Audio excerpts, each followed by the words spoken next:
what was the best campaign that you worked on, and which was like the worst? Like, like I Guess would which never one's work with spicier? that brand because it's so shit.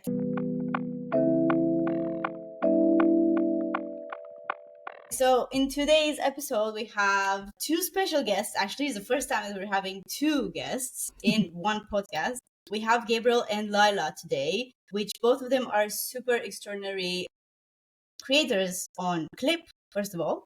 They're part of Clip, and outside Clip, of course, content creators. And we're here to listen to their stories and get some insights into, what UGC means for them, and maybe how Clip, helped them in their journey as well. So yeah, super exciting for having you today, and thank you again for joining. I know it's really early for them. It's like 8 in the morning, so because we're all in like different time zones here. So really appreciate you guys for joining this early. Thank you for having us. Cool. All right, so let's just get into it. First of all, so what we usually do with guests in general that are creators, because hopefully at some point we'll have brands too. We just ask them about their UGC journey. How you started it, what actually brought you into UGC, and yeah, how you find the space, how do you think it's going to change, and so on. But yeah, first of all, I would love to hear your stories, both of you, on how you got into UGC. Definitely. I'll go first since I've been in the space a little bit longer. I actually been in marketing for 10 years before I started doing UGC. Started as a graphic designer and kind of worked my way through. I was more in charge of like the brand strategy for brands. So then I have a little cheat sheet because I'm able to see kind of like the behind the scenes of how agencies worked and kind of what they're looking for, what brands are looking for, kind of like the campaigns that they need and kind of like how complicated the campaigns can be at the same time. So then that's kind of a little like the edge that we might have against like maybe some competition, but we can kind of use that knowledge to be able to create better campaigns for like everybody. So how I got into UGC was actually super interesting. My first UGC campaign was in 2019. I was trying to learn the space because I wanted to learn kind of like what's happening. Because if you notice how UGC kind of got started was that like at the beginning it was companies were sending like I don't know actually people were sending companies like videos and be like, hey, I really love this coffee. This coffee I get it every single day. Blah blah blah. Companies started to realize that that kind of content just converts better than traditional ads that they were doing at that time. And then that's kind of like UGC got started, and then people started paying creators to create kind of like content for them. And at that time, I was just like, this is super interesting. I want to know what's happening. And I started creating campaigns. They're absolutely terrible. I never want to show anybody. We've all been there. Yeah, like I'm never going to show anybody those. But it gave me a little bit of an insight as to like what was happening in the space at that time. If we fast forward to now, we like a little bit over a year ago, which is kind of where I started doing clips a little bit more. That was when I got let go from my job. It was abrupt. Literally, I went to work and I got let go without any notice or anything. That day, it was hard. So then that same day, like we worked at the same place. It was the first time that we were working together at the same place. So then I told her, I was like, hey, like I just got fired. And she's like, let's just go home. I didn't know at that moment she literally quit at the same time as me. So then Solidarity, commitment, I like it. Put her hammer down. Yeah. So then that's kind of like where we decided to take kind of like, I already had Paloma Studios a little bit already on the side.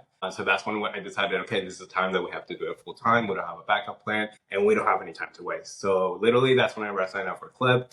And at that time, you guys like literally, and I think you guys still do this. It was like, I remember the ad and it was like, we only accept 7%. And I was like, geez, I don't know. Am I the 7% out of that? Yeah, we're picky. We are picky. But that's exactly kind of like what I was looking for. So I was like, if they're picky, that means that the campaigns have to be better.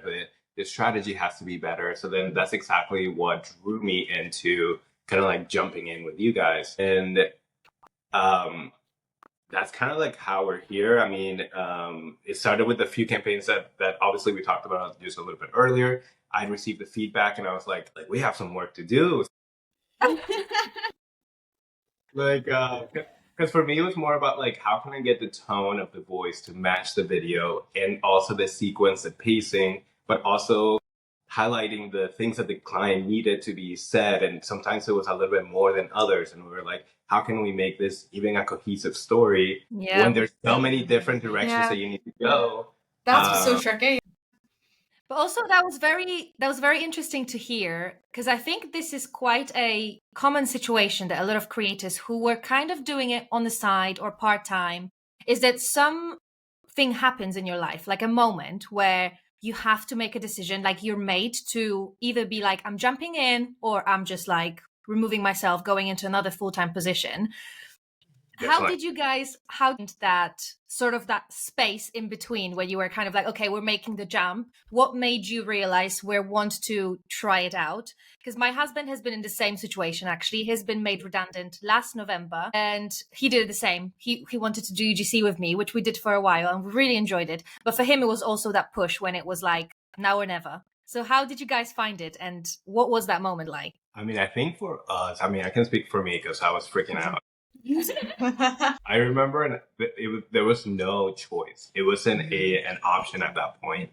It was more of like, I've spent 10 years making millions of dollars for other people. Why is it not like our turn? So then it's like, it was more of, I know that I have the skill and I know that I have the knowledge to be able to kind of figure out the space. And we were literally utilizing, I've worked on so many campaigns before, but it wasn't so much on the storytelling part. It was just like campaigns, and it was like I needed to tell better stories. I needed to tell also I'm like extremely shy on camera. So like it's like, how are we gonna overcome this? Really? I would never have imagine that. You could have guessed whenever you saw her way more than me. Yeah, maybe, I don't know, but I would have never imagined that. But yeah, I mean, it is super interesting. Yeah, because everyone has this perception, and especially obviously brands and myself as a founder, when I see people talking, I would never be able to do that. It's not just because I'm shy in front of maybe I used to be shy in front of the camera, but since I've been doing this podcasts and lives and everything, the whole shyness and everything was the brakes are gone. Yeah, I can be outspoken out there. I don't care what people think. But it's not just about, I mean, obviously it's just getting out of your comfort zone and okay, I'm trying not to be shy anymore, which is super hard. One, and then second, it's also about the whole work that people are putting into it, and people don't realize that. And when you're starting as a UGC creator, wait, I was actually saying something else. I was actually saying that I would never be able to do that because I mean, let's say that I will be able to talk in front of the camera. That's not a problem. But the problem is that I don't have the patience for putting together those shots. I don't have the patience for, waiting for brands to tell me oh, this is wrong. Can you do it? No, I'm not that kind of person, so I would never be able to do that. It's just, yeah, you really have to have this skill and just getting out of your comfort zone in a way. So yeah, it's, I mean, I think also I think right now we're at the point where it's almost not an option. Meaning content creation is almost it can't even be a job anymore. It has to be a skill set that you just carry along for your entire life. Meaning I think for example, people are diving into the space, which is, I think that's what we're doing a little bit differently. We're utilizing content creation to be able to do way more. So then, for example, it's really, I think the traditional path is get a following on Instagram, or get a following pretty much, and then you get brand deals, and then brand deals are going to turn into more and more and more, and that's a traditional path that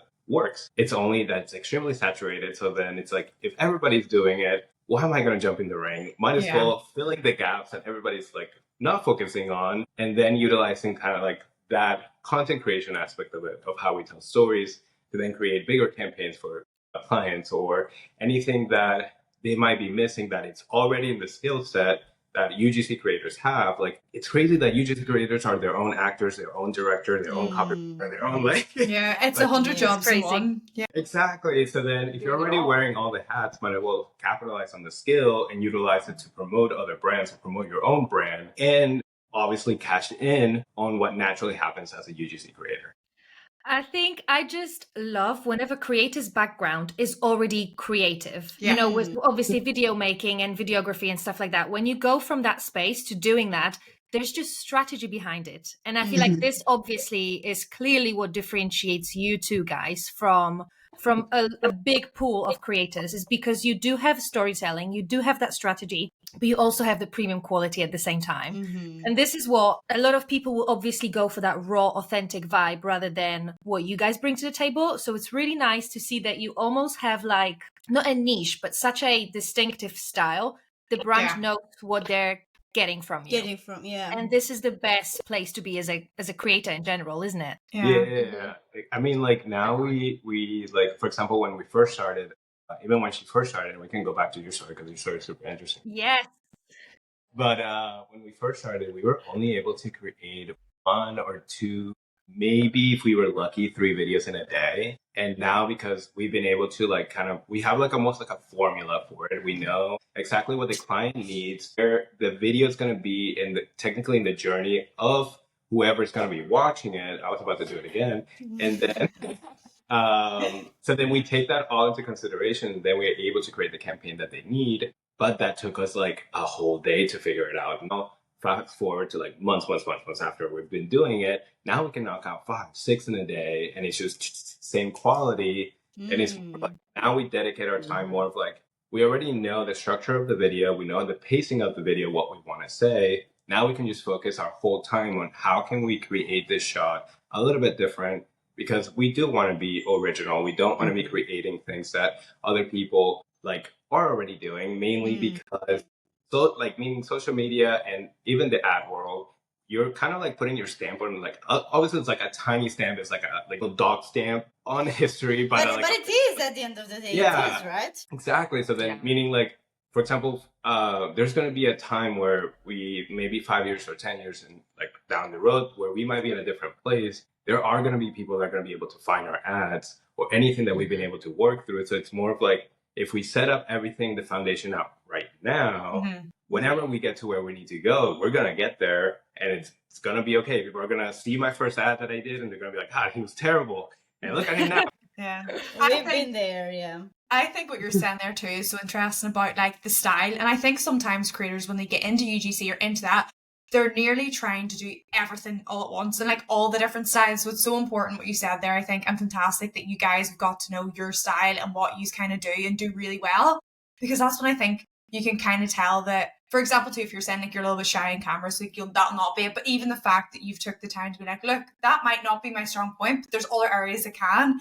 Whereas I think a lot of the time people will try to be everything and it doesn't work. So sometimes I do think it is like honing in not nearly niching down, because with UGC there's so many niches, but honing in on your style of content, because then, as you said, people find the ads with like, that's that many stamp on it, like that's our kind of work, that's the kind of work we want, and that is what then differentiates between everyone else is just doing copy and pasted work. So if you're able to come up with like, this is ours, it's not just a replica as well. So I think that's amazing.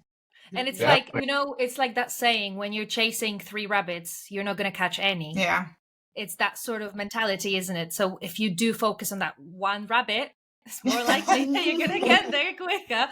So it's amazing. But also at the same time, you guys saying that you're still experimenting and you're still finding new ways to express that same quality. That's the key, I think. I mentioned that in my newsletter that I did a while ago when I was researching this, and I was like, thinking of ways to keep, for UGC creators, to make it, as you said, a little bit more time efficient. So we can work on many more videos in a day, but they still feel creative and your own and distinctive. And I was thinking, like, how can that happen? And I think at the end of the day, what I came up with is that if you do focus on like one creative shot or one different POV in your video, that you build that almost that story based on that one creative moment. And I feel like that's what you guys nail every time, is that you do have that creative frame or like that little idea or that little spark that then builds the whole thing, which is amazing to see.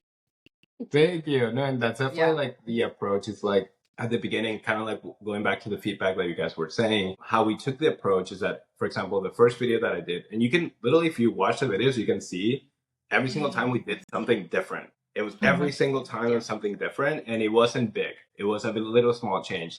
maybe the tone, I need to talk a little bit faster, or I need to be a little bit more excited. It's really hard for me to get excited. I'm really hard at faking emotion. So like for me to be like, hey guys, like it's never going to happen naturally. And so if you know, like, meaning like the best advice that we can give to anybody that's creating video, just focus on one thing, which is, it can be just the pacing of the video. Once you feel comfortable with the pacing of your video, even the visuals may not be great, at least you have the pacing down. That's the biggest storytelling part that you're going to need to pull people through the video. Then the next thing, work on your visuals. After the visuals, maybe work on the music. So then you're stacking like skills up rather than being like, okay, I need to work on this, this, and this, and this. It's like, I already know that I'm not good at X. So then let me focus on Y. And then once I have Y nailed down, that I can wake up, do it any day of the week, then I'm going to tackle X now. Y, I don't even need to think about anymore. Now it's just like focus on one thing, and then we just keep adding on. Yeah. I think also like considering how different audiences interact with different industries, that frames how we approach a video, because we want it to match. We don't want it to be a one size fits all for different industries where they're saying, okay, well, my cosmetic video kind of feels very similar to this technology video. Like I wanted something that felt more like me. And that just takes a little bit of, research maybe into, okay, what are other people doing in that space? What is kind of the feel when people interact with this product, and how can I kind of match that or bring that to life in a storytelling kind of way? So do you guys feel like you need to basically almost find out about their audience, like what they need to see? Do you guys put yourself like in their shoes, like what would sell it to you? Because I find it always interesting what creators look into. Yeah, I mean, like for me, like I always say, the more information you can give me, the better I can do a job at curating whatever you need me to do. So then I think it's like we have a job as creators to understand the client. So then meaning like outside of like, let's say Clip didn't exist, if a traditional workflow would be, you find a client that needs your job, maybe UGC work, then you have to cater your UGC content to that specific client, and then usually have a nice campaign, and you keep going working together. You guys are making it extremely easy for us to be able to find work and kind of like connect companies to creators, which is amazing.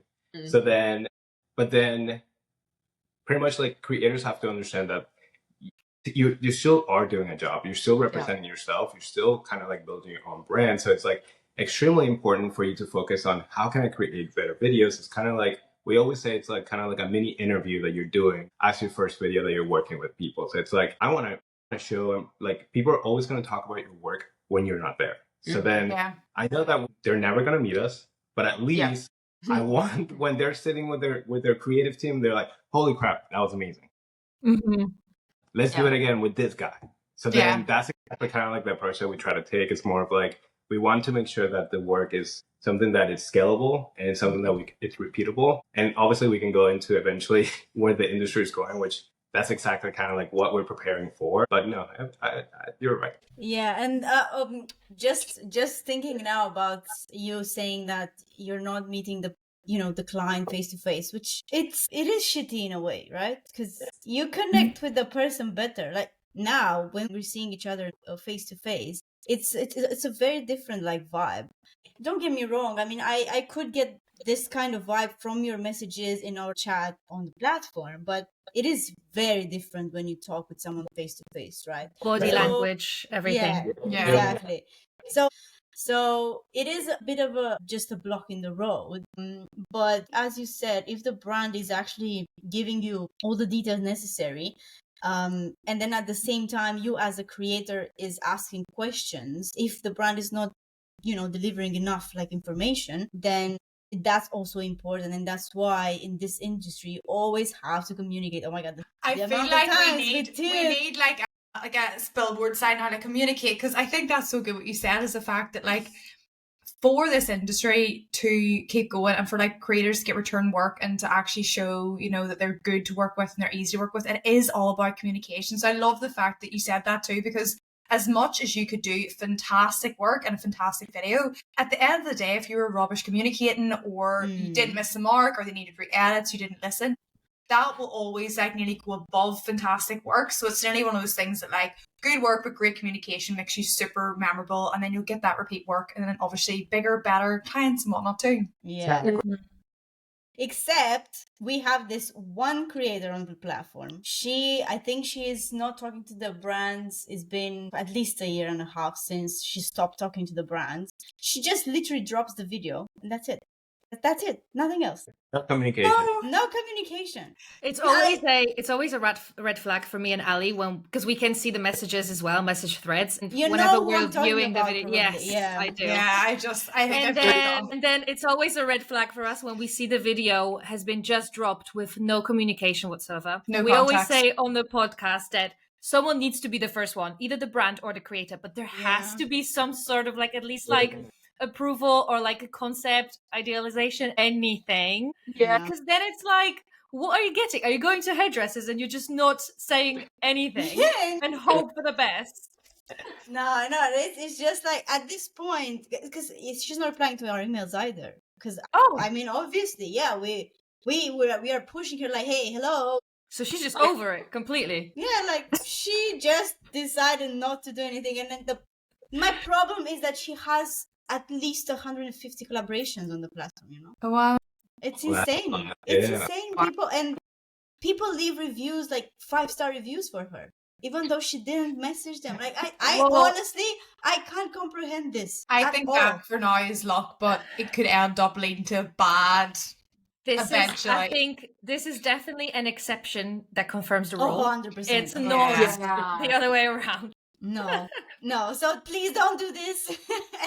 Anyone listening to this podcast as a creator, please just message the brands. Just let them know. Like, if you have any questions, if you're not sure about the script, if you're not sure about the brief, didn't provide any information, just because even with that, like, how if you don't have a script or if you don't have the brief, because we know very well that brands on Clip sometimes they don't provide anything. They're just like reading the campaign. They think that ticking the boxes and being like, oh, up to the creator, yes, 20 to 40 seconds, yes, no captions, yeah, this music, blah, blah, blah. It's enough. And then, you get this campaign out and you're just like, okay, so now what? And then the problem is for the creators that are just starting out and they think that this is normal and they just do something.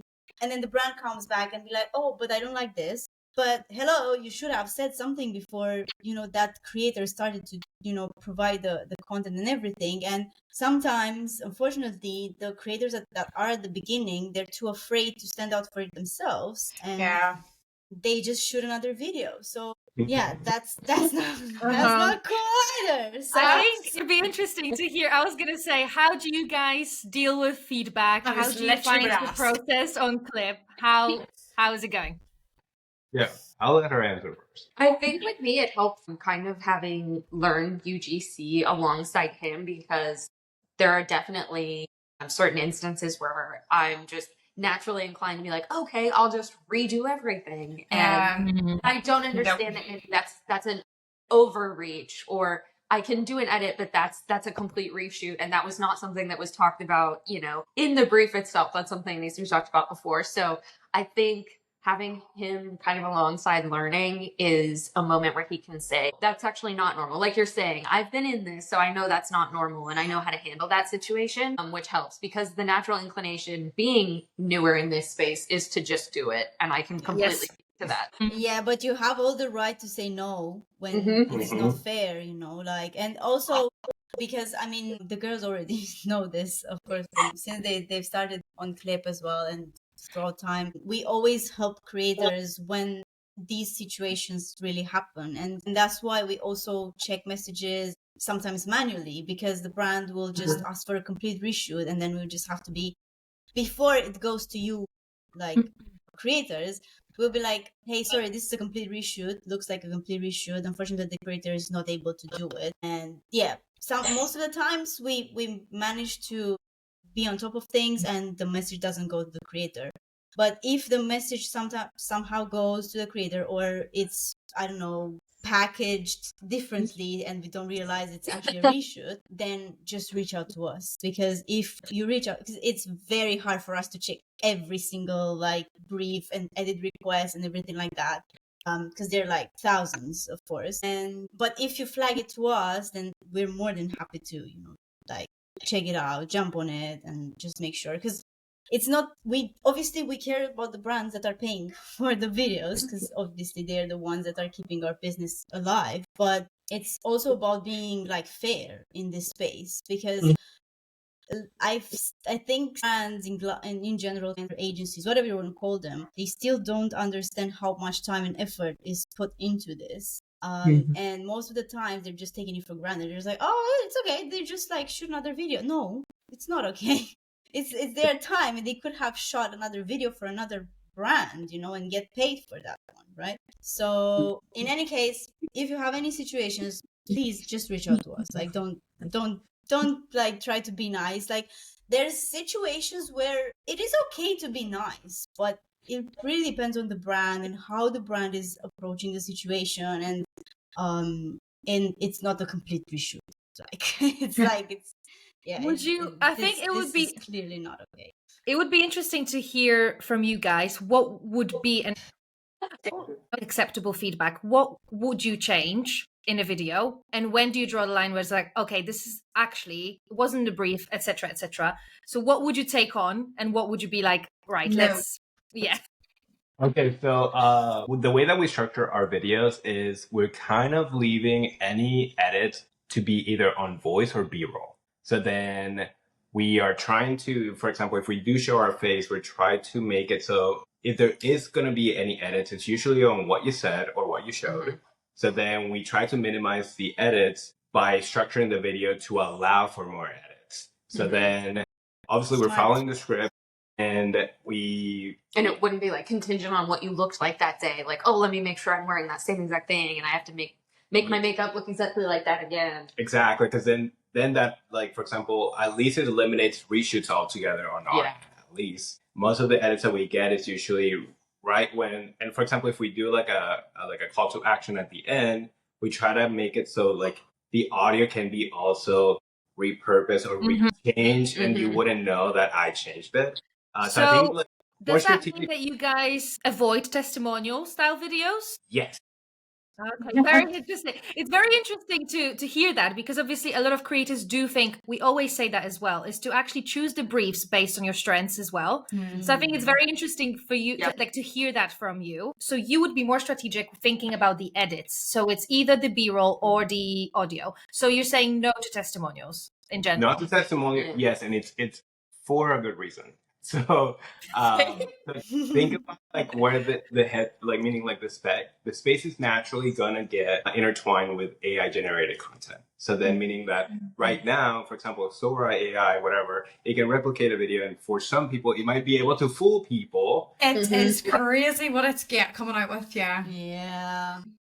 So then I'm not gonna try to compete with AI, I can compete with storytelling. So then that's why we don't do testimonials. Testimonials, we feel like something that literally anybody else can do better than us. We can just focus more on the ones that need a better story or be able to tell the product in a creative way. That's where we kind of push those like campaigns. We definitely want to do those testimonials. I have a feeling somebody can say that a lot better than me. So then we just let everybody else handle it. Yeah, but to your point, we do, I mean, I myself specifically, I can speak to is I definitely read the brief very like carefully before I even apply to anything. Is it something that one, I'd be interested in, one I can speak to authentically, like I'd actually want this product or to work with this brand to even try this out, because that's going to make my video more authentic, as I'm not picking things that I'm not even interested in. And then reading that. I was just going to say, I think that's such a good thing, even for creators who don't even listen, is to do that, because you can definitely tell, I think, when filming a video, if the person genuinely actually loved that product or cared about the product, that like actually fit it into it. So I think for people listening, that's such a good tip, and I highly recommend too. I personally do that. I'll always like scrutinize a brief first of all, being like, does that even match me? Is that me? So I think for people listening, like, highly recommend, because at the end of the day, like, you also kind of want to get a product that you actually enjoy and want to use in your own life as well, rather than just, don't really care, I'll do that and move on. Plus, I think we're just literally perfect guests as well. I'm sorry, but like everything that you say, I think it's something that I would love our creators to hear. Literally, like it's a summary of some of the highlights of our like episodes, you know, where we're just like trying to explain to creators mainly like, okay, you should do this, you should do this, you should do this, and you know. Yeah. So yeah, They're the it's living amazing. proof. Yeah, we're so aligned, and it's just like it's just so nice. And I mean, of course, it comes from your background as well, and expertise in general. But it's also because at the beginning you were saying that you were actually taking into account the girls' feedback. At the end of the day, the girls' feedback is as important as the brand's feedback. The only difference that the creators should follow immediately the brand's feedback. They should implement it because that's what the brand wants in that moment, and then that's what creators should do. But the key to this industry mainly is actually being proactive and being, and I think in general, it's not just about this industry. Me as a founder, if someone comes to me and, it's like, oh, the platform is not that user friendly because of this, and I'll be like, oh, this Thank is you. actually right, Yeah, exactly. Like, I'm just going to make sure that, okay, let's see what we can change. Or, I don't know, you don't have this feature on the platform. When are you going to introduce it? Because it's going to make us super, like, quick or whatever. So I think in general, just taking feedback as, what's the word? Like, not A pinch of salt. yeah, but I was just trying to say that it should be like A good thing. constructive. Yeah, like a Yes. constructive thing. Don't think about it because everyone thinks about feedback. Sometimes, and I don't know why is this like, stigma around it that feedback is a bad thing. I don't Yeah. know why we get this idea. Like, I mean, not From us. school. I think so, yeah. Because when you get those like red things on your like paper, you're just like, No. I should have done better, and then later in life as an adult, and even for myself, like since I become a founder, at the beginning was a bit hard for me to take feedback. I was just like, no, I know better. Like, why should I listen to you? Like, you're not better than me. But it's not about this. It's not someone being better than you or someone being like more mature or having more experience. Okay, fair enough. Someone that has more experience should be taken into account. But still, you should listen. It doesn't matter if it's coming from a person that it doesn't necessarily have a lot of experience, but the logic is there, and you should listen to it. And I think this is a really good skill to have in this industry because, and I know Nicola is going to talk about this a bit because she always like points out the fact that this industry is a bit lonely, and it's not like you can go to your friend and be like, what do you think about this video? And the friend be like, oh, that's amazing, it's amazing video, but Like, no, it's not. You liar. so yeah, that's another reason why we give feedback. And I'm super glad that you actually said that at the beginning, that you were taking account of that feedback, because that's what actually brought you here in a way, right? Like that also helped, of course, but it's about you putting into practice that and listen to yourself as well, and like always like getting out of your comfort zone, and always like understanding, okay, why did I do this wrong? And like you said, like the whys and the whole, so I'm not going to repeat that. I mean, I But think, yeah. for example, like it's natural for everybody to get almost like when you get feedback, quote unquote. I mean, obviously, like think about like the level of investment that we have to make to be able to create the video. So then you're telling me my script that I wrote and I spent so much time on my B-roll and I spent my Saturdays trying to Your do this. baby. Yeah. Yeah, and it's still not good. But I think like that's where it kind of just tells you more about where that creator might be in their journeys. Like, for example, like a clip, when I first started with you guys were like, obviously you guys were in the space already, but you still haven't developed like kind of like, for example, now you have like the white glove service. Amazing service.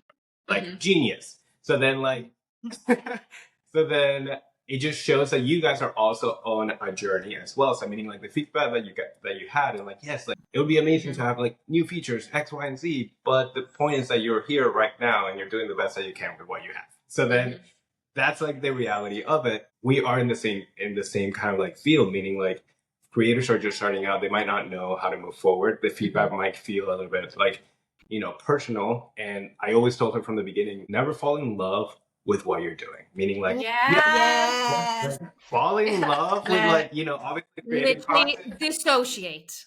Yes, Dissociate but from that. but Yeah. the thing that you're doing for the client, that's what I think we're getting mixed up. We're like blurring the lines because it's obviously our personal work, but at the end of the day, it's an ad for a company. So then we have to take the ego out of it. Yeah, if you take the ego out of content creation, you're gonna create like literally amazing work, and you're gonna be able to do better briefs because you're not thinking about how is this for me? Like, this is not for you. Like, I'm sorry. Yeah. And I think kind of seeing the bigger picture of, okay, this is where this content that I'm making right now is getting me. Maybe it's getting me work with one-off brands here and there. But if I'm able to take this feedback and level up my videos, then I'm making long-term partnerships where this ad that I've made, they're so happy with it that they want me to continually make videos. So it's just, if you're able to take that feedback, you're really helping yourself out long-term down the line. So much more. Literally. 100%. Like, if you're getting offended, it's insane. So it's like people are trying to help you, and you're like, no.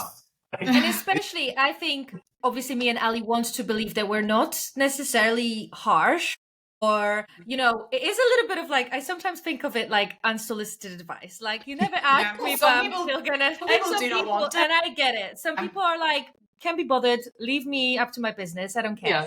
But then I think what we do is that sometimes we focus on like a very small thing, even that, as you think Gabe said at the beginning, even though we can tell that creator can do much more, we are going to focus on just this little thing that we know it's going to be like an easy win for them to then level up. Because what we've noticed as well is that once the creator gets that little bug of self-perfection, then they're going to be like, okay, like now I get it. Now I get it.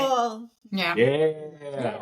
It should be like a kind of like you're leveling up every single time. Like we started doing video only like 2 or 3 years ago, and it was after we started working with our friend. His name is Keegan, and literally he taught me about lighting and all this kind of stuff. And I was like, oh my god, like we can do so much more. And for example, like me learning that process was happening on Clip because I was like, okay, now I'm able to test it out. I don't have to show up to an extremely expensive shoot, and then I'm like, I have no idea what I'm doing. Like, so true. Yeah, like it just helps, like in so many different ways. Yeah. And then the feedback should push you to experiment with those little things, and then hopefully to inspire you to then do more. I honestly think sometimes, because obviously we do sometimes get response from creators on Clip when they don't necessarily like the feedback that they're getting. I stopped reading that email, by the way, girls. I don't know about you, but I think that Clip creators are spoiled, in my opinion, in a way that there is so many resources available at hand. And obviously Maria and the boys, you're so amazing at this, to find those resources and put them in place. Because outside of Clip, there is no feedback, as you guys mentioned as well. Even if people are on, I don't know, Fiverr or different platforms, or they do just freelance completely when they reach out to so many brands, there's nothing that you get. And what we always say with the girls is that most of the time, if you don't hear anything, it's because something wasn't up to par and they just can't be bothered. And I feel like Clip is obviously at that space where they are bothered. They're very bothered. And I think obviously it's amazing to see creators like you who genuinely see that effort as an advantage rather than something to kind of dim their lights, because all we want is the opposite. So it's really amazing to hear your opinion on that and how you act on it. No, thank you. No, I mean, literally, like, I think like everything that you guys are doing, like, it's literally like, think about the concept in a different format. It's like Tinder for UGC. Like, what? Like, what happened? It is, yeah. It's like sitting on a sofa watching Netflix and being like, what am I going to work on today? Like, that's insane. Like, that has never happened before. Yeah. So then it's like, I think it's just an amazing opportunity. Like, I always tell her that there's always like a fork moment that happens, like when people want to really go to like the next level, and then the people are just doing it for the money. Like, if you're doing it for the money, you're doing a great job. Keep doing what you're doing. Now, if you want to level up, that's where the feedback comes in. That's whenever you're like, okay, like, I want to make better videos, and these people are giving me the feedback that most people won't spend the time to. Like, I remember, Nicola, I remember one of the things that you said. Oh, no. You're like, hey, like, video was great. And then you were like, but do a better job on like the call to action. And I was like, oh my God, I do need to work on that. And I was like, okay, thank you. Like, but this is we're just like, this is the thing. We're literally nitpicking with you guys because your videos are already so strong, but it's something that we can little. still push. And then I sometimes find myself that I'm giving feedback to the really good creators that I would give myself. Like, it's something that I want to work on. So that means that they should probably work on it too. Yeah. Very much like, almost like a, like a brotherhood, sisterhood sort of situation, rather than me being like, work on that CTA. Yeah, you're not good enough. Yeah, no, 100%. That's what we're trying to deliver here, and I'm sure there's a lot of creators that really appreciate it, and you are one of those, and we also appreciate you for doing that, and all the other creators that are taking this feedback super helpful. But then at the same time, this is the world that we live in, and there's going to be people that are going to be pissed, and that's it. Like, there's nothing we can do about it. Like, we will keep sending those emails no matter what. So yeah, like, I hopefully at some point they'll be tired and be like, okay, fine, I'll just try this just to see how it's going to work. Yeah.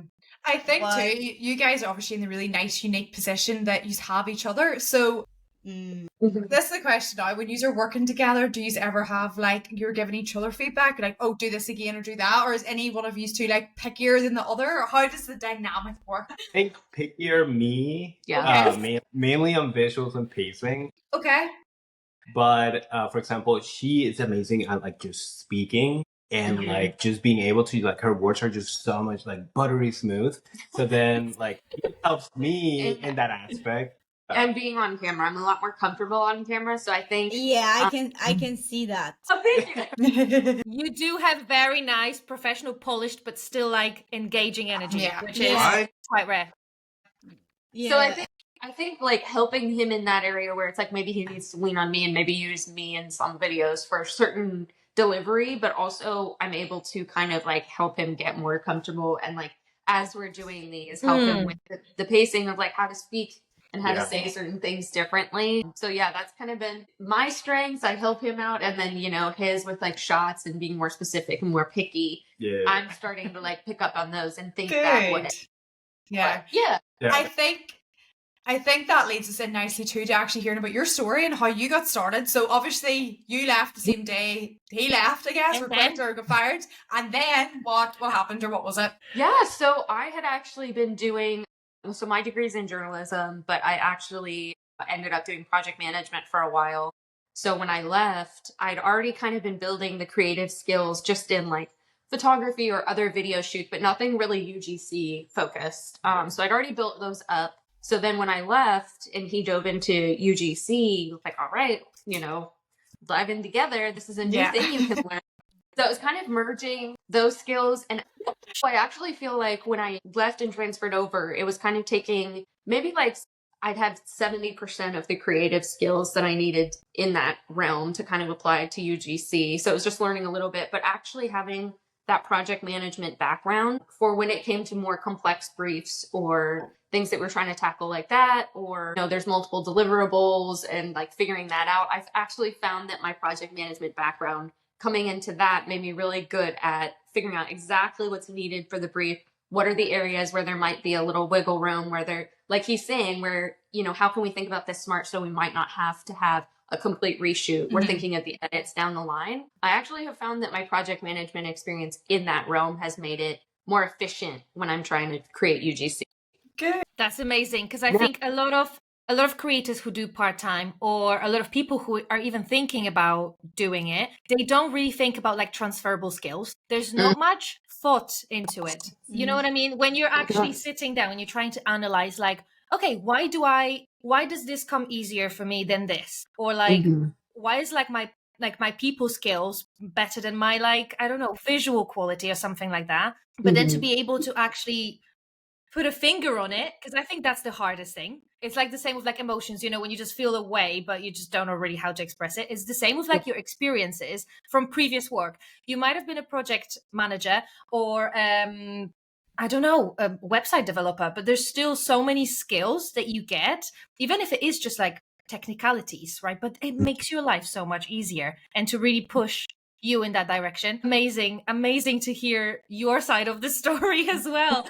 Because I feel like it really comes together as well to see your like people skills as well. When Gabe mentioned that, even like your voice is softer because you probably had multiple meetings with people where you had to like damage control. Right? Oh yeah, it all makes sense. I think also too, it's, you know, because I've had kind of like a more diverse background, you know, starting in journalism, I did retail management, I did, you know, project management at different companies where I'm speaking to, you know, wide corporate audiences. I know how to talk to different audiences. So, you know, if it is more of like a tech client, I know what kind of dialogue they're looking for, what kind of, you know, speaking pattern is going to do really well there. So I feel like that's where I kind of try to, you know, offer my expertise and where I can. It's really good. So cute. Fab. And to finish up, I suppose one last question is, what do you see the future of now UGC going into? Or how do you even see it for yourself too? I mean, you can take it away. I'll save my 2 cents. I definitely think when UGC first started out, when we first talk about like those TikTok videos where, you know, people are just setting up their iPhone in the living room and it's kind of just like a very candid review of a product or something like that. Or, you know, the example where we're seeing brands saying, okay, we're going to throw a bunch of money at an influencer and we're going to send them the product and just hope that that leads to something. One, I think brands have seen they've done that and it actually makes way more sense and it's way more cost effective if they're investing in somebody who is not known but can create something really good.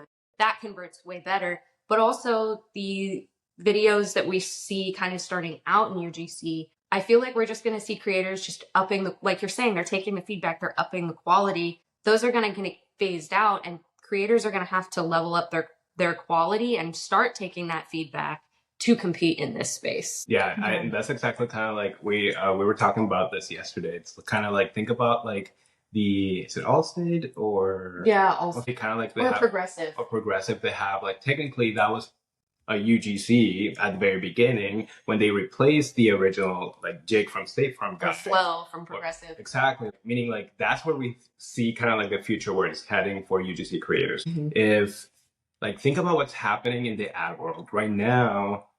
Ads are not performing, meaning like they're not converting as well as they used to. And if you notice at the beginning when kind of like when social media was starting out, you needed to see like an ad 7 times for you to convert most of the time. Then it jumped, I think it was like just a few later, to 32 times. So then meaning like companies had to literally double, triple, quadruple their marketing spend to get the same amount of kind of like conversions. Obviously, if we fast forward now, I don't know the number, but it's probably insanely high. So then meaning that we're going to start to see that companies are not going to have the same amount of spend that they used to have, which means that they're going to be more careful about the people that they're going to be working with. If they're being more careful. He agrees. They're like, are you trapped too? In that little computer? Yeah, but definitely I think we're going to see just brands being more careful about who they're working with, which goes to where I think now it's a time for creators to take their craft a little bit more seriously if they want to compete later on. Meaning like the price of entry was extremely low a few years ago. Now the price of entry is just going to keep getting harder. So like the longer you wait, the more you think that this feedback is literally a bad thing. Yeah. Like the longer you're taking to literally get the jobs that you want to get in the future.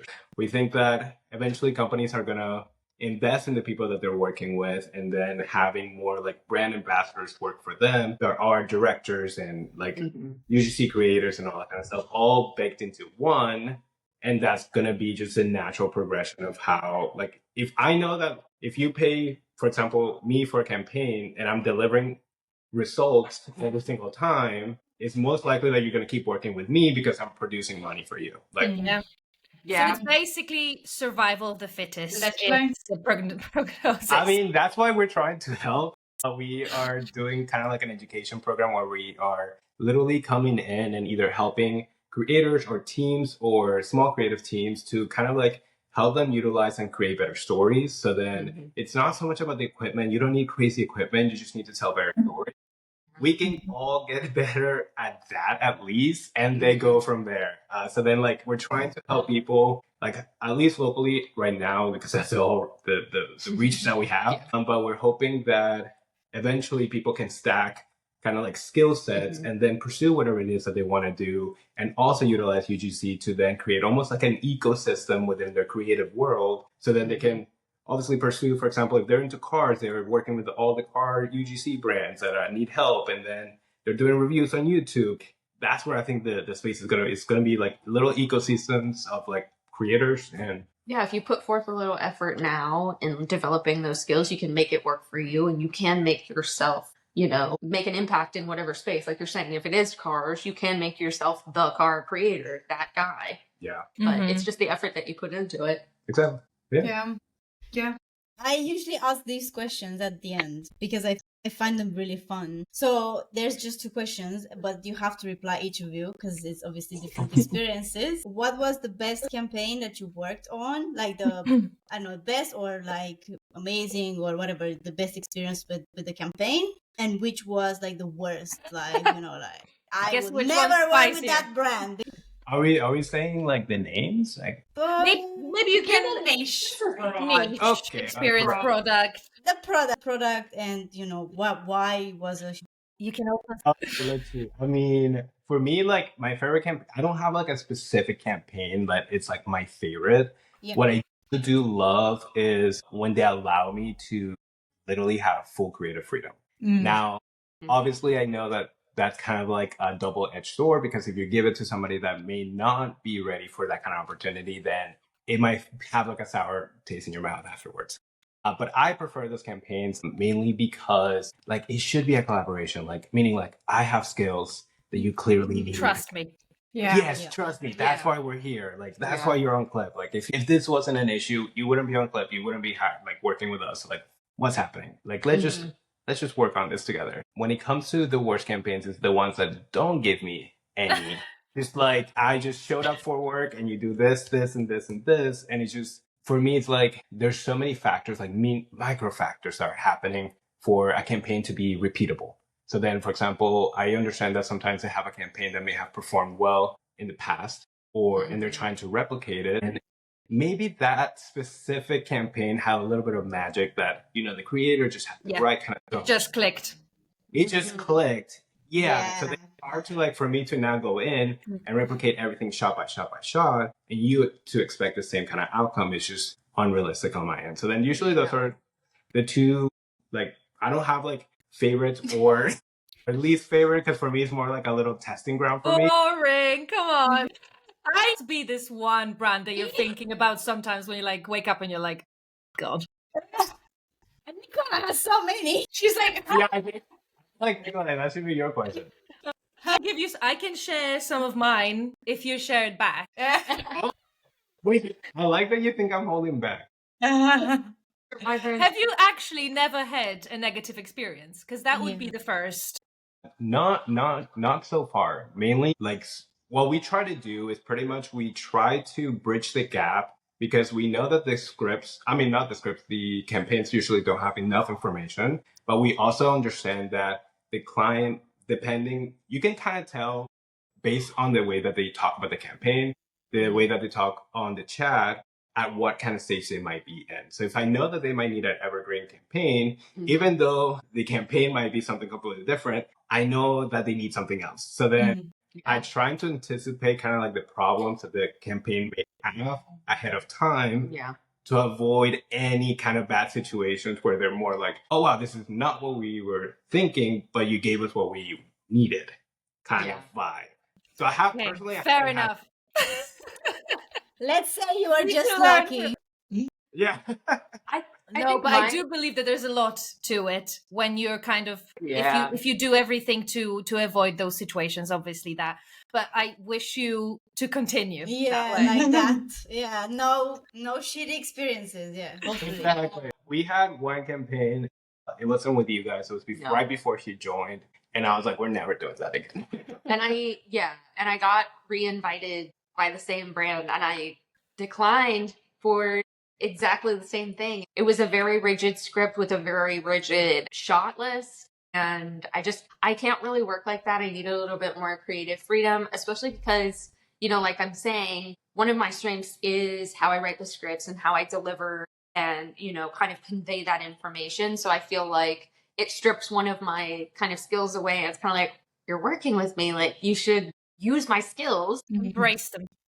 Yeah. And it's one thing where it also, like we've said before, wasn't included in the brief ahead of time. So it was kind of like I'd accepted it I've already agreed to this, so now I have to deliver on this. But it would have been something I would have said, oh no, I definitely don't want to do that, had I known before.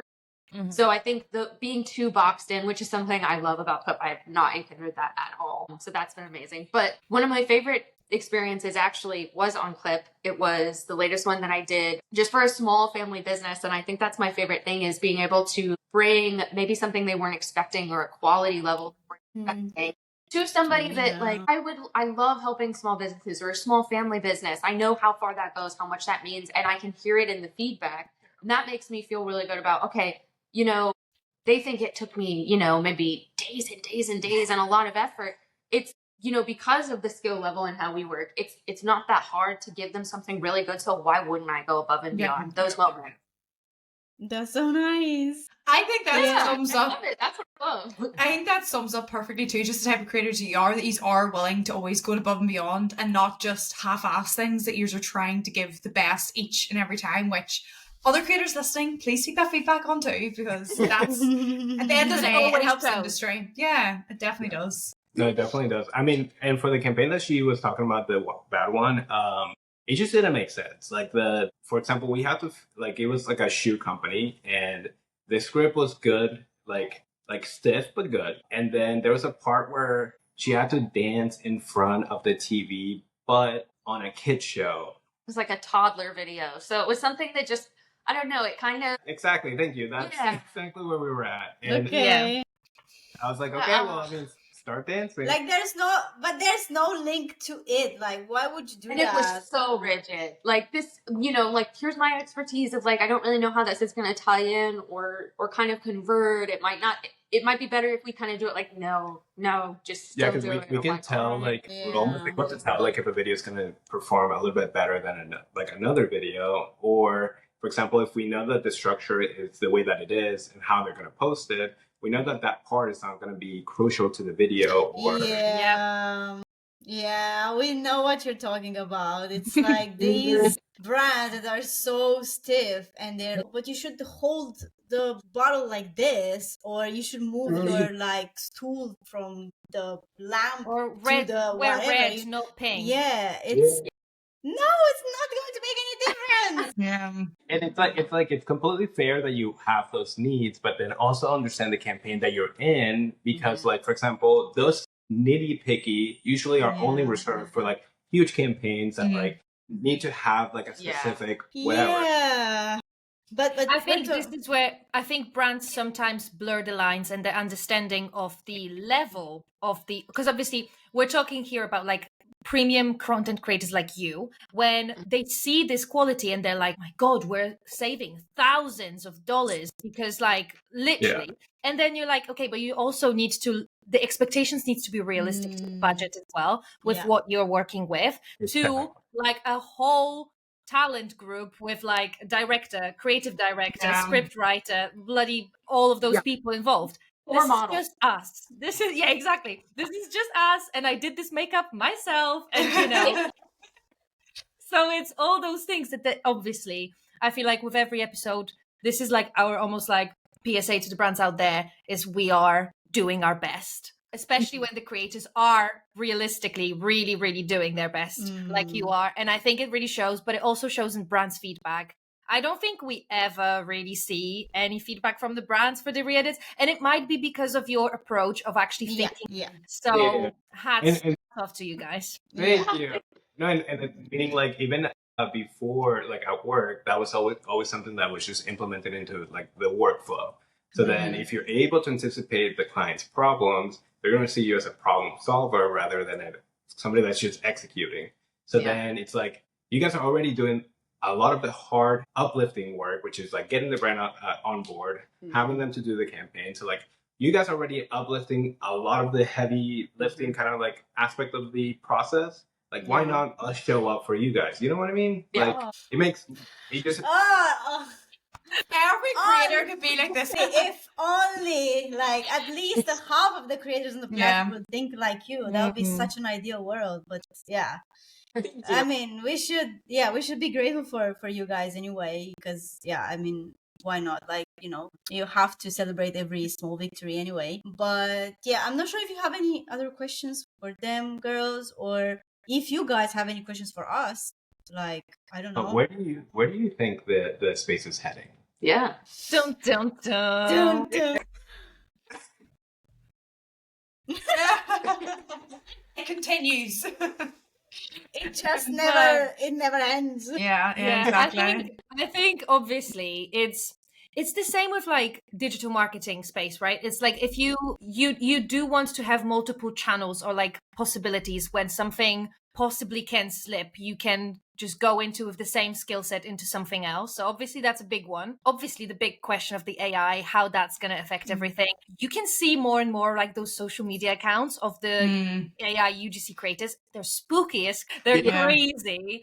But I think it's just, we talked about this a while ago, girls, right? About the AI and stuff. Yeah. Ages ago, actually, now, yeah. Ages ago. But I think it's interesting because it's obviously still obvious. And it's just a question of like, how is it gonna... Yeah, I think though it's already to start getting harder because there's now obviously either AI creators and it's getting harder, like that everyone knows like their eyes might not line up on their mouths, but also too the like techs behind that are building these are getting smarter with being able to like, you know, cover that up. And I do see there being nearly a trend coming where brands will obviously all jump on the trend of AI and AI creators. Experiment. For example, in Germany there, they got a lot of backlash for it, but Vodafone recently came out with an AI content creator or AI influencer for them, and they went and created a variety of UGC videos. While they were good, they got massive backlash for why are you using AI? It's not real. It's not AI that's using your product. You're selling to real people. So I think there will be a trend that companies will jump on it because if the prices come down for using AI, because some of the AI creators are horrifically expensive too, but if the prices come down, I think brands will jump on it to test and to see. And this is how Vodafone, like for example, they came back saying, we're just testing, we're seeing how this works. I do then think though, because there's so much AI getting added into our day-to-day lives, people are starting to turn around to crave that more authentic, real, natural. So that's why I also hope and believe UG still will be important, but I do see that AI will start to be coming up. But then I do see the rise and fall a little bit of it coming back to authenticity. And I think sometimes too with UGC videos, brands now, I see anyway, are starting to go a lot more towards like the really authentic, like really, really authentic that you don't even realize it's an ad. And while I'm not always for that, because sometimes it's technically not a good creative, because it's very, do you know what I mean, like rough and ready. Yeah, I still feel like different mediums work. So I feel like when you're doing ads, there's all the different types and it depends on that journey as well. So I think going forward, AI will be a big player, but I don't think it's going to completely overrule the UGC world. And I think also the point of like the UGC/CGC, I think that's going to be a little bit more obvious in the future. So like the creator generated content is actually where we would land in the future. And the user generated content would literally just be based on Amazon reviews where client like brands just want that replicated in a video or affiliate with a photo. Marketing, I would say would be more. I've seen yesterday a statistic that 91% of like online shoppers are going to only buy if there is a photo or video review. Otherwise, they would never even look at the photo. Yeah, and it's so true. That's me. Yeah, it's so true. So I think this would hit more with that user-generated content in the future, and then we'll just land in that creator-generated content, which actually it's more us, I think, at the end of the day. It is found, But that's just on the personal note. Obviously, everyone can see where they are. I think like CGC only just started coming around as a term because it is just all, you know, like muddled together. And creators with such different like level of expertise, of style, you know, and they all perform on different levels, right? Yeah. So I think that differentiation might be a little bit obvious maybe in the future, hopefully. Yeah. Maybe, hopefully, but we're still trying to differentiate UGC from influencer marketing. Yeah, exactly. Where are we? What am I talking about? I personally would love to like shift to CGC, obviously, because it's more accurate. Like the whole like point is about that, but it just like it started in a wrong way, kind of, because it's not when you say UGC. I mean, now it's a bit different because people know that there's not really users that are using the product like genuinely. But I think hopefully, at some point it would just like naturally go into CGC. Maybe. I mean, I think the competition is like so much higher now in the UGC space. we can see a lot of brands that are starting to use UGC in their ads. There's still a lot of brands that don't use UGC in an ad. Yeah. So we have this like sales process now for the white glove service, and we're just taking like a lot of like brands that we just want to reach out to them and to sell the product, obviously. And the amount of brands that have just still images in their ads, there's brands that have like 200 like ads, just still images. It's insane. And it's Nico's Or brand. Canva. Yeah, exactly. It's just like, hello, what are Yeah. you doing? It's just insane. And then there's also this brands that are into this UGC wave, but when I look at their videos, they're just so bad. Like So much more that can be Yeah. done. Yeah, exactly. So definitely a to be continued for sure kind of like path, and it's just getting very, very competitive. But both on the creator side, I think the creators really need to step up their game at this point. Like there's no like, I mean, I think 2 years, like maybe 2 years ago, it was a bit of like, oh, anyone can be a UGC creator, like it's fine. Any brand will work with you, even if you don't have this like storytelling skill or this authenticity feeling that you should actually deliver. But now, if you don't have this, you're screwed. Like no Yeah. one is going to work with you. You That's have to. So like, and this is like in 2 years. It's not a lot of time. Mm. So I mean, it's still, obviously there's still creators at the beginning that are still getting jobs, and they're good because I don't know, they're born for it and they didn't really have to work for it that much. But there's still a lot of creators that they really need to step up their game if they really want to get into this UGC business. And brands will definitely use more UGC in their ads. Yeah, 100%. There's no, I don't think there's any doubt in that. However, the AI, because we're also thinking about that, because we can see like huge like differences now, and it is scary in a way, because I think last year I was experimenting with AI on ads, which was a terrible experiment. Nothing worked, obviously, but back then you could definitely tell that it was AI, even though, let's say, for the untrained eye, it was quite like natural. It was like glitching a little bit. Exactly, that's it. But then actually today, because we're actually going through creators again, and we're trying to update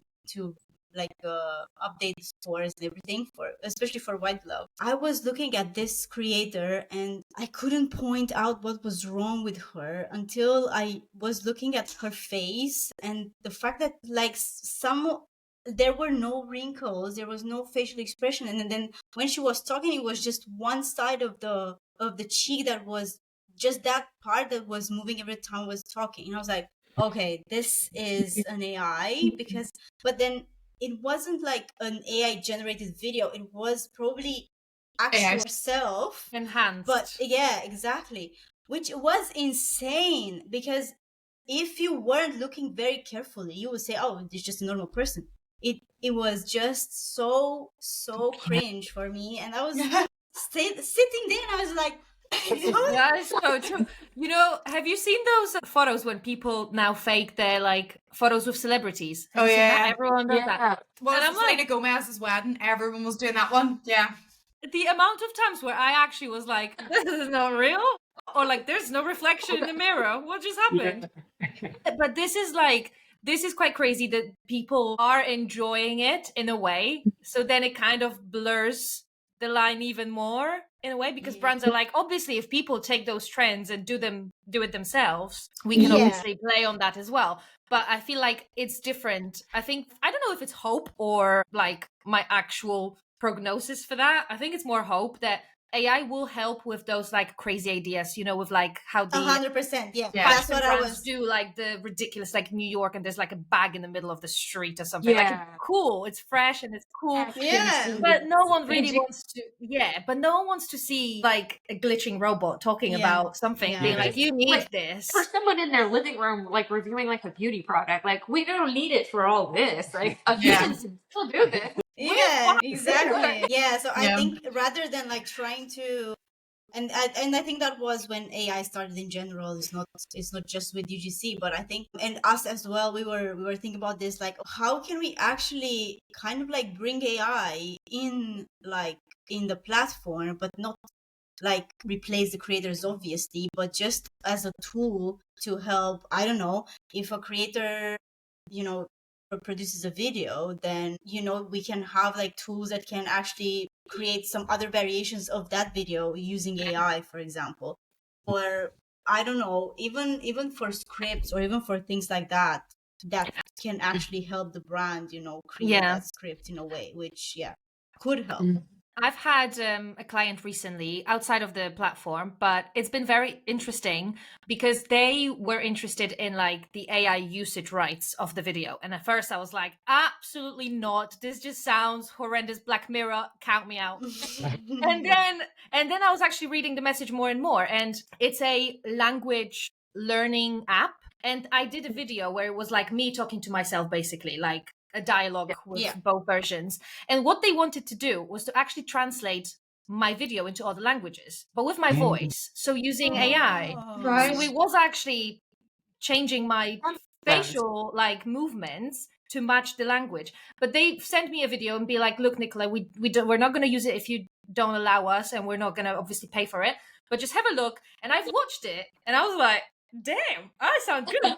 And this is good. And I actually really like it. So I think maybe that's another thing. Brands could 100%, use it in a productive way. Yeah, exactly. So I did allow it at the end. So I might be speaking multiple languages somewhere out there. No, I think it's just you just have to embrace it in a way. I don't think it's just going to replace UGC at all. I think we talked about it in our podcast like a year and a half ago. I think I still have the same opinion. I don't think it's going to replace completely. People still want to see emotions. They want to see real people talking about products in general. But I think it's a good tool to have to help you with UGC form. I don't know how. We're still thinking about it, because you have to jump on this wave, because otherwise you're kind of like, losing the game in a way. But I'm not sure how. I'll let you know if we find a solution or an integration for this AI thing. But it's been really, for me, for example, it's been really helpful to create briefs with Gemini. Like, Gemini is so good because you can actually upload videos into it, and you can actually be like, I love this video, but I want a brief for this product that does this, whatever. And it's been really good. I mean, it's been just a few times when I was like actually trying to change the script or be like, oh, this is wrong, but it wasn't like completely wrong. It was just super out of the box ideas. And I was like, wow, okay. Never thought about this. That's good to know, because out of context, Maria is on the lookout for the new ChatGPT, basically, and she's tried everything out there. So it's great to hear, Maria, that you're happy with Gemini. No, because Claude is okay. I switched to Claude. It's fine for questions and stuff like that, and like uploading photos and asking about that. But the video thing, it is such a game changer. Step. Yeah, I like such a big step. So I think Gemini is going to help UGC in a way. I don't know how, but my predictions You have a hunch. Yeah.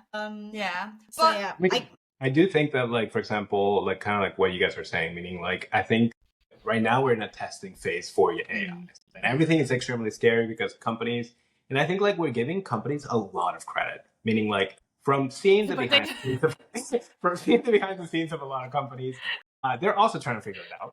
Yeah, we're like NASA, Elon Musk, and they're all like, no, we literally just have a chat box on our website. So then I think like a lot of companies are trying to figure out how they can leverage obviously AI, because producing videos, it is also a big like expense for when it comes to marketing. So then like I think eventually we are going to see those more practical uses that just make way more sense, kind of like the changing the languages, like creating an ad that can be displayed literally around the world. Amazing.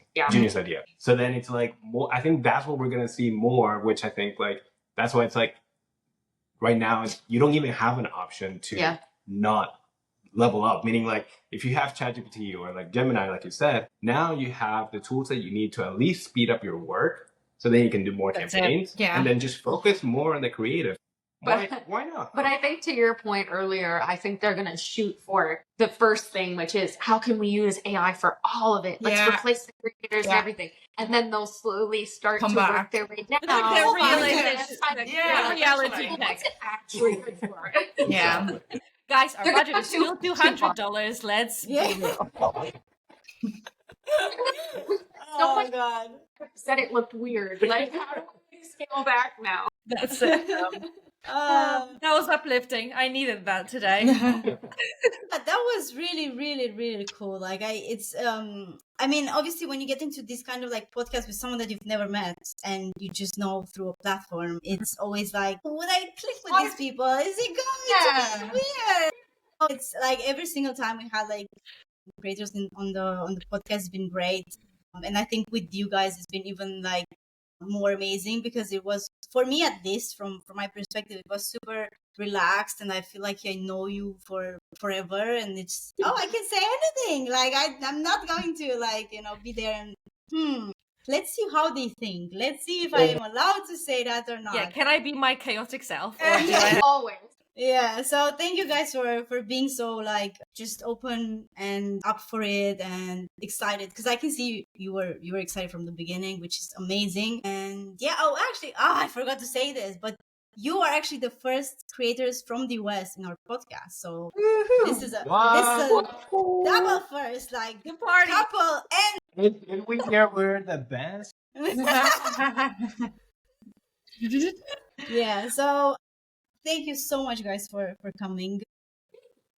We'll be more than happy to see you around at some point in another episode. Why not? Because I feel like there's so many other things to talk about, like even the program that you're talking about, creators and how you're helping them. I think that's such a cool like thing to do. So more than happy to just develop on that. Thanks again for joining us. If you have any questions, just reach out to us over email hello@useclip.com, or if you have any topics that you want us to discuss in our podcast, just drop a line. Even on our social media everywhere, just let us know. We're more than happy to chat. Otherwise, we're going to see you in our next episodes and also in our lives. We'll see you in any of these like spaces.